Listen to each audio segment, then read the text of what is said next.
सर्दियों की सुबह थी, जब कोहरे की परतें पूरे कस्बे को किसी अदृश्य पर्दे की तरह ढक रही थीं। गली गली से उठती सब्जियों की गंध और चाय की भाप हवा में घुलकर एक देहाती संगीत रच रही थी। बैलगाड़ियों के पहिए चरमराते हुए गुजर रहे थे और दूर मंदिर की घंटियां किसी पुराने राग की तरह गूंज रही थीं।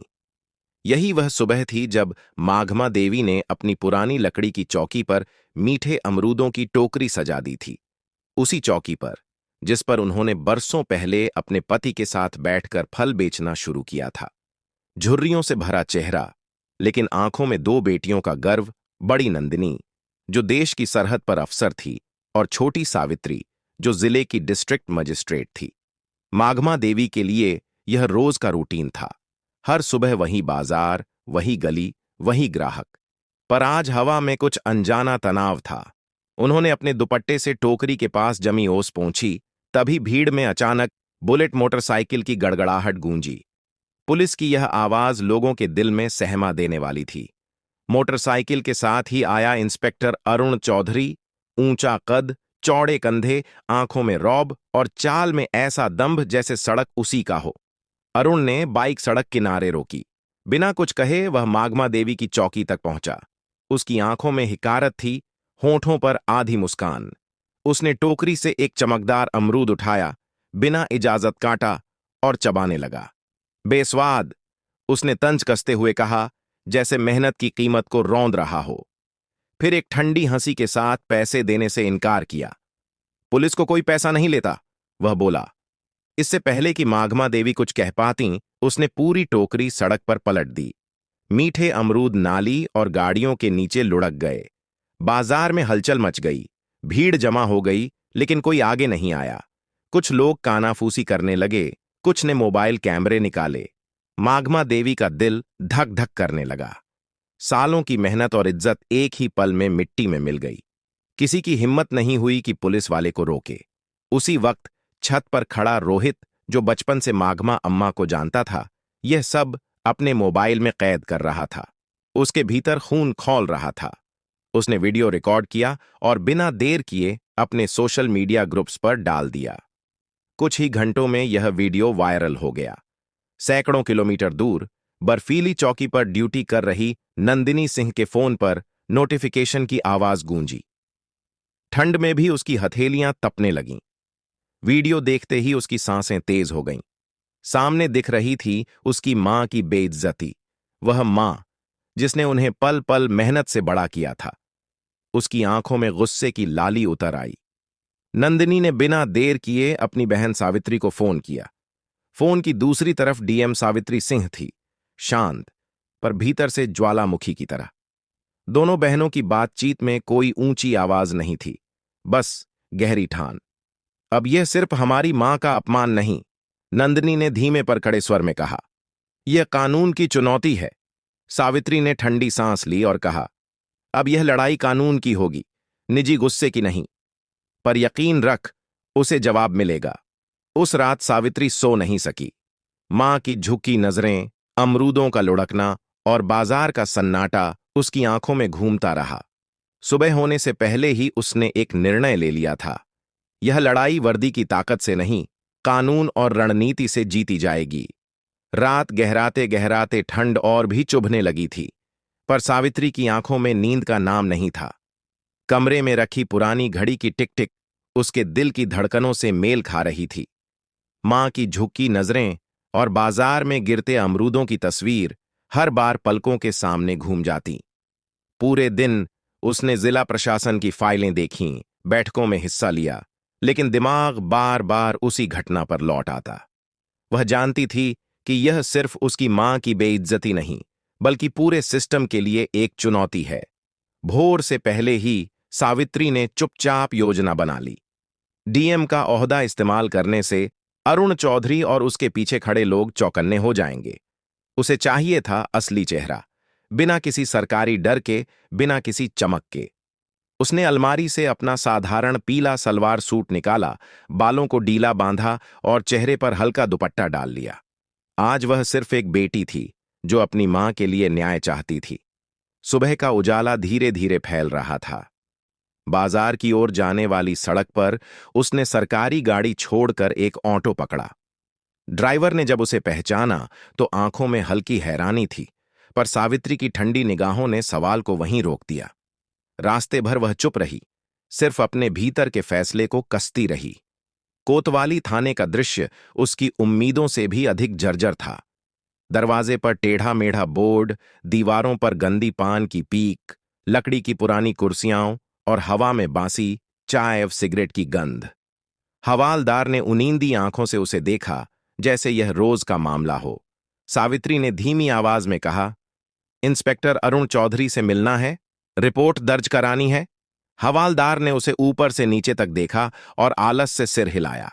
भीतर इंस्पेक्टर अरुण चौधरी अपनी कुर्सी पर पसर कर बैठा था। सामने एसआईओ संदीप राणा, दोनों के हाथ में चाय के गिलास, होठों पर बेहुदा हंसी। उनकी बातें कमरे में गूंज रही थीं, जैसे यह थाना नहीं, उनका निजी अड्डा हो। सावित्री ने कदम भीतर रखे। उसकी चाल धीमी थी, पर आंखों में इस्पात जैसी दृढ़ता थी। क्या चाहिए? अरुण ने नजर उठाई, बिना खड़े हुए। कल बाजार में जो हुआ, उसकी रिपोर्ट दर्ज करानी है। उसकी आवाज शांत थी, पर हर शब्द में ठंडक थी। अरुण ने हंसी दबाते हुए संदीप की ओर देखा। कौन सा बाजार? कौन सी रिपोर्ट? यहां रोज सैकड़ों चीजें होती हैं, सब लिखें क्या? संदीप ने और आगे बढ़कर ताना मारा।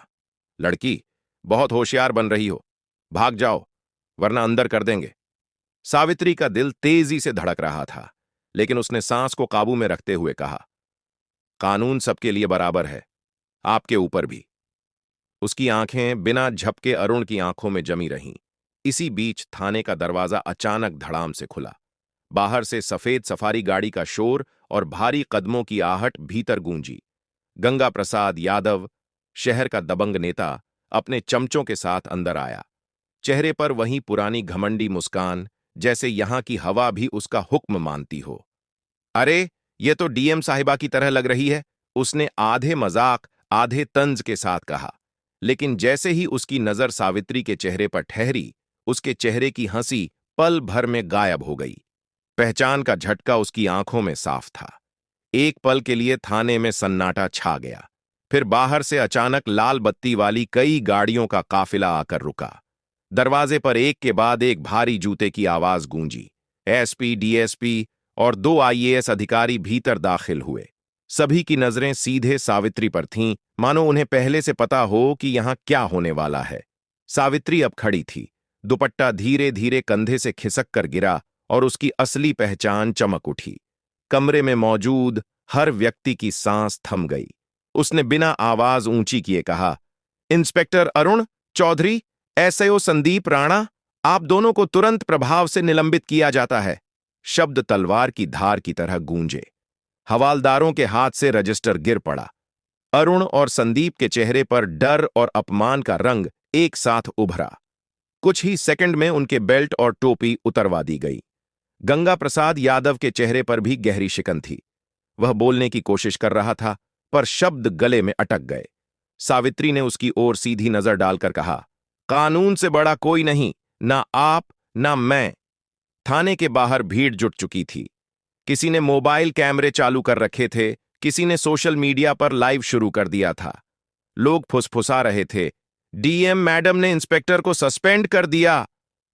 अरुण चौधरी की आंखों में अब डर साफ था, लेकिन गुस्से की एक चिंगारी भी छिपी थी। उसकी सांस भारी हो रही थी, जैसे वह मन ही मन कसम खा रहा हो कि यह अपमान वह भूलने वाला नहीं। सावित्री ने बाहर निकलते हुए गहरी सांस ली। हवा में अब एक नया संदेश तैर रहा था, कानून के सामने कोई बड़ा नहीं। भीड़ रास्ता छोड़ती गई और लोग चुपचाप उसकी ओर सम्मान से देखते रहे। लेकिन सावित्री जानती थी कि यह लड़ाई यहीं खत्म नहीं होगी। अरुण चौधरी और उसके पीछे खड़ा गंगा प्रसाद इतना आसान निशाना नहीं थे। ये बस पहला वार था, असली जंग तो अब शुरू होगी। गंगा प्रसाद यादव के बंगले की ऊंची दीवारों के भीतर उस रात का माहौल किसी युद्ध सभा से कम नहीं था।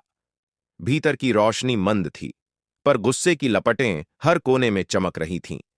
कोतवाली में हुई बेइज्जती ने उसकी राजनीतिक पकड़ और वर्षों की दबंगई पर सीधा वार किया था। वह आदमी जो वर्षों से पुलिस, नेताओं और स्थानीय माफिया को अपनी उंगलियों पर नचाता आया था, अब एक लड़की के सामने हार गया था। उसका अहंकार कराह रहा था। वह जानता था कि सावित्री सिंह को सीधे नुकसान पहुंचाना आसान नहीं, पर उसकी मां, माघमा देवी, वह कमजोर कड़ी है। बैठक में उसके 4 सबसे भरोसेमंद आदमी बैठे थे। अरुण चौधरी, अब निलंबित, अरुण का साथी लोकेश और 2 पुराने राजनीतिक चमचे। टेबल पर नक्शा फैला था और कमरे में सिगरेट के धुएं की परतें तैर रही थीं। सीधी टक्कर अब नामुमकिन है, गंगा प्रसाद ने धीमी आवाज में कहा, पर हमें ऐसा वार करना होगा कि पूरी जनता उसी के खिलाफ हो जाए। अरुण ने आंखों में जलन के साथ सिर उठाया। वह औरत हर सुबह अमरूद बेचने जाती है, वहीं उसकी दुनिया है। गंगा प्रसाद की ठंडी मुस्कान लौट आई। तो वहीं पर खेल होगा, उसने कहा। कुछ ही दिनों में बाजार के चारों ओर गंगा प्रसाद के लोग मंडराने लगे। सब कुछ सामान्य दिख रहा था, सब्जियों की महक, चाय की भाप, बच्चों की खिलखिलाहट, लेकिन हवा में अदृश्य खतरा घुला था। रोहित, जो अब माघमा देवी का अनकहा प्रहरी बन गया था, उस तनाव को महसूस कर रहा था। उसने कई बार सावित्री को चेताया, पर डीएम का ओहदा और मां की जिद दोनों बीच में आ जाती। मैं रोज की तरह ही जाऊंगी, माघमा देवी ने ठंडे स्वर में कहा। डर के लिए हमने कभी मेहनत नहीं छोड़ी। फिर वह सुबह आई जो पूरे शहर को हिला देगी। धुंध हल्की थी, सूरज की किरणें अभी जाग ही रही थीं। बाजार अपनी रोज की रफ्तार पकड़ रहा था कि अचानक 3 पुलिस गाड़ियों का काफिला गड़गड़ाहट के साथ आकर रुका। भीड़ में सन्नाटा छा गया। नई पोस्टिंग वाला इंस्पेक्टर उतरा, साफ सुथरी वर्दी, कठोर चेहरा। उसने बिना वक्त गंवाए माघमा देवी की टोकरी उलट दी। अमरूदों के नीचे से एक भूरे रंग का पैकेट निकाला गया। इंस्पेक्टर ने ऊंची आवाज में कहा, नशीला पदार्थ बरामद। शब्द बिजली की तरह गूंजे। भीड़ हक्की बक्की रह गई। डीएम की मां ड्रग्स बेचती है। यह वाक्य हवा में तीर की तरह फैल गया। मोबाइल कैमरे चमकने लगे। कुछ लोग सोशल मीडिया पर लाइव जाने लगे। माघमा देवी के होंठ कांप रहे थे। यह झूठ है, किसी ने रख दिया होगा। लेकिन उसकी आवाज भीड़ के कोलाहल में दब गई। रोहित भीड़ को चीरते हुए आगे बढ़ा। रुको, यह फंसाने की साजिश है। पर पुलिस का रौब भारी था। खबर बिजली की गति से फैली। स्थानीय न्यूज चैनलों ने ब्रेकिंग चलानी शुरू की। डीएम की मां ड्रग्स के साथ पकड़ी गईं। तस्वीरें, वीडियो, हेडलाइन, हर जगह सनसनी। जब यह खबर सावित्री तक पहुंची, वह अपने दफ्तर में बैठी थी। कमरे की दीवारें अचानक सिमट सी गईं। दिल जोर जोर से धड़कने लगा। मां की बेइज्जती से बड़ा दर्द उसके लिए कोई नहीं था, पर डीएम का दायित्व उसके कदम रोक रहा था। उसी वक्त फोन बजा। रोहित की कांपती आवाज थी, मैडम, ये सब साजिश है। मैंने कुछ कैमरों में देखा है, कोई पहले से कुछ रख कर गया था। सावित्री ने गहरी सांस ली। उसने अपने स्टाफ को बुलाया और साफ शब्दों में कहा, मैं इस जांच से खुद को अलग कर रही हूं। कानून सबके लिए बराबर है, चाहे आरोपी मेरी मां ही क्यों ना हो। उसका बयान अगले ही घंटे प्रेस कॉन्फ्रेंस में गूंजा। कैमरों की रोशनी उसके चेहरे पर पड़ रही थी, लेकिन उसकी आंखें स्थिर थीं। जांच निष्पक्ष होगी, उसने कहा। मीडिया का शोर धीरे धीरे थम गया, पर भीतर का तूफान और तेज हो गया। रात ढलते ही सावित्री ने अपना असली मोर्चा संभालना शुरू किया। उसने रोहित को गुप्त जांच का जिम्मा दिया। बाजार के हर कोने के सीसीटीवी खंगालो, उसने कहा। रोहित ने सिर हिलाया। उसकी आंखों में भी गुस्से की आग थी। दिनों तक रोहित और उसकी छोटी टीम बाजार की हर गली, हर कैमरे का फुटेज देखती रही। नींद और भूख पीछे छूट गई। रातें जागते हुए गुजरतीं, सुबह एक नई उम्मीद लेकर आती। धीरे धीरे एक धुंधली झलक सामने आई। एक आदमी जो माघमा देवी की टोकरी के पास झुकता है और कुछ रखकर चला जाता है। चेहरा साफ नहीं था, पर चाल और कद बहुत कुछ कह रहे थे। रोहित ने फुटेज सावित्री को दिखाया। उसने ध्यान से देखा। यह वही है, उसने बुदबुदाया। अरुण चौधरी का पुराना साथी लोकेश। सावित्री जानती थी कि यह सीधे गंगा प्रसाद तक जाता है, पर सिर्फ इस फुटेज से बात नहीं बनेगी। उन्हें ऐसा कदम उठाना होगा जो गंगा प्रसाद को खुद अपनी चाल में फंसा दे। उस रात उसने एएसपी और अपने भरोसेमंद अफसरों के साथ एक मास्टर प्लान बनाया। शहर में अफवाह फैलाई गई कि पुलिस को स्पष्ट सबूत मिल गए हैं और गिरफ्तारी किसी भी वक्त हो सकती है। यह खबर सुनते ही गंगा प्रसाद के खेमे में हड़कंप मच गया। फोन पर उसकी घबराई आवाज रिकॉर्ड की जाने लगी। आदेश, धमकियां, गवाह को खत्म करने की बातें। हर कॉल पुलिस निगरानी में थी। सावित्री का दांव काम कर रहा था। इसी बीच अरुण चौधरी और लोकेश को संदेश मिला, गवाह को चुप कर दो। पर उन्हें क्या पता था कि उनके हर कदम पर नजर रखी जा रही है। जब वे रात के अंधेरे में गवाह को ढूंढने निकले, पुलिस टीम पहले से ही वहां मौजूद थी। चुपचाप घेराबंदी की गई और दोनों को रंगे हाथ पकड़ लिया गया। गाड़ी की हेडलाइट्स में उनके चेहरे की हवाइयां उड़ चुकी थीं। सावित्री ने शहर के नक्शे पर उभरती इस जीत को देखा, पर उसकी आंखों में अब भी सख्ती थी। गंगा प्रसाद अब भी आजाद था। यह जंग खत्म नहीं हुई थी।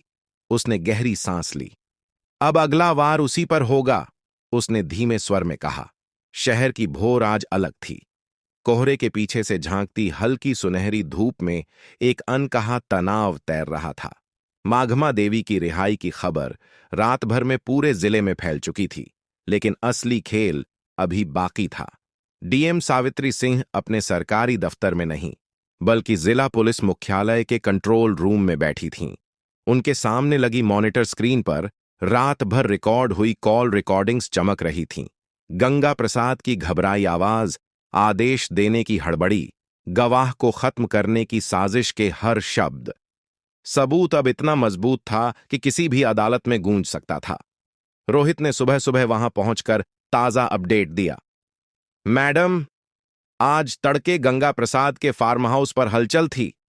2 गाड़ियां रात में आईं और जल्दी निकल गईं। शायद कोई कागज या हथियार हटाए गए हैं। सावित्री ने हल्की मुस्कान के साथ सिर हिलाया।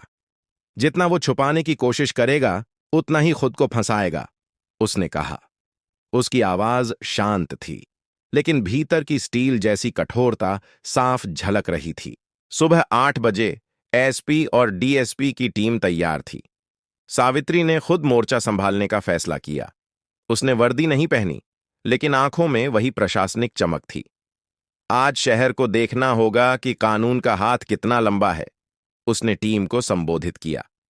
हर अफसर ने गंभीरता से सिर झुकाया। काफिला बंगले तक पहुंचा तो गंगा प्रसाद के पहरेदार पहले ही चौकन्ने हो गए, लेकिन पुलिस की गाड़ियों की संख्या और उनमें बैठे अफसरों का रुतबा देखकर उनका हौसला डगमगा गया। मुख्य गेट पर दस्तक दी गई। गार्ड ने घबराहट में ताला खोला। अंदर से गंगा प्रसाद भारी कदमों के साथ बाहर आया। उसके चेहरे पर रात भर की बेचैनी और गुस्सा साफ दिख रहा था, पर होठों पर बनावटी मुस्कान चिपकी थी। डीएम साहिबा, इतनी सुबह कोई इमरजेंसी है क्या? उसने ताना मारने की कोशिश की। सावित्री ने बिना देर किए वारंट की कॉपी उसकी ओर बढ़ाई। गंगा प्रसाद यादव, आपके खिलाफ संगठित अपराध, पुलिस अधिकारियों को गुमराह करने और झूठे सबूत गढ़ने के आरोप में गिरफ्तारी का आदेश है। आपके फोन की ये रिकॉर्डिंग्स और सीसीटीवी फुटेज अदालत में पेश की जाएंगी। गंगा प्रसाद ने कागज पर नजर डाली। चेहरा पीला पड़ गया। ये सब झूठ है, उसने चीखने की कोशिश की। मैं नेता हूं, मुझे कोई गिरफ्तार नहीं कर सकता। सावित्री ने शांत स्वर में कहा, कानून की नजर में कोई बड़ा या छोटा नहीं होता।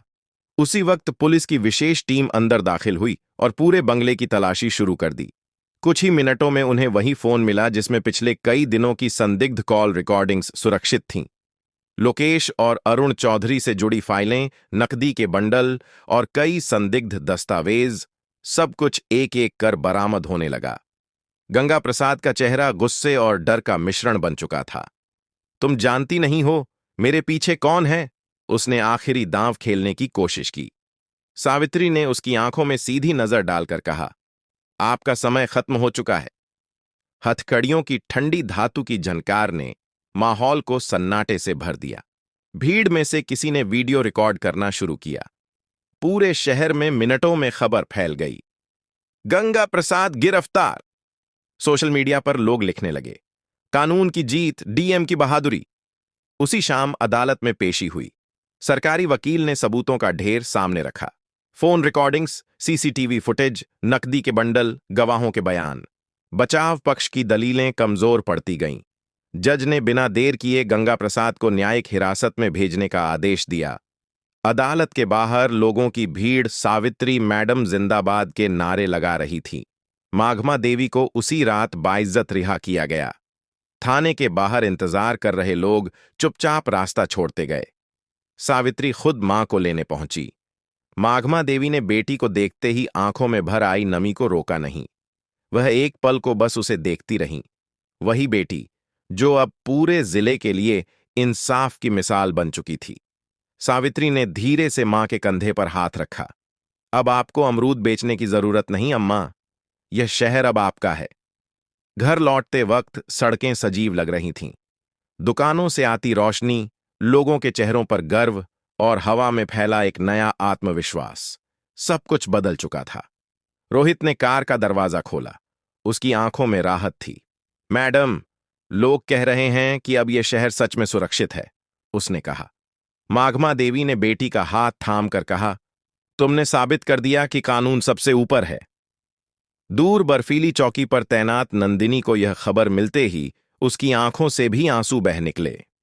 उसने फौजी अंदाज में फोन पर सिर्फ इतना कहा, दीदी, तुमने हमारी मां को नहीं, पूरे देश को इज्जत दिलाई है। रात के गहरे सन्नाटे में तीनों, मां, डीएम सावित्री और सीमा पर खड़ी नंदिनी, एक अदृश्य डोर से जुड़ गईं। शहर के आसमान पर चमकते तारों के बीच जैसे इंसाफ की नई रोशनी फैल रही थी। अब बाजार की वही गलियां, जहां कभी डर का साया था, फिर से चहल पहल से भर गईं। बच्चे माघमा देवी को दूर से नमस्ते करते, दुकानदार गर्व से उनके पास बैठते। अमरूदों की महक में अब जीत का स्वाद घुल चुका था। इस तरह वह दिन, जो एक बूढ़ी मां की बेइज्जती से शुरू हुआ था, कानून की गूंज बनकर पूरे जिले में फैल गया। यह सिर्फ एक परिवार की जीत नहीं थी, यह उस संदेश की जीत थी कि कानून के सामने कोई ताकतवर नहीं और सच कभी दब नहीं सकता।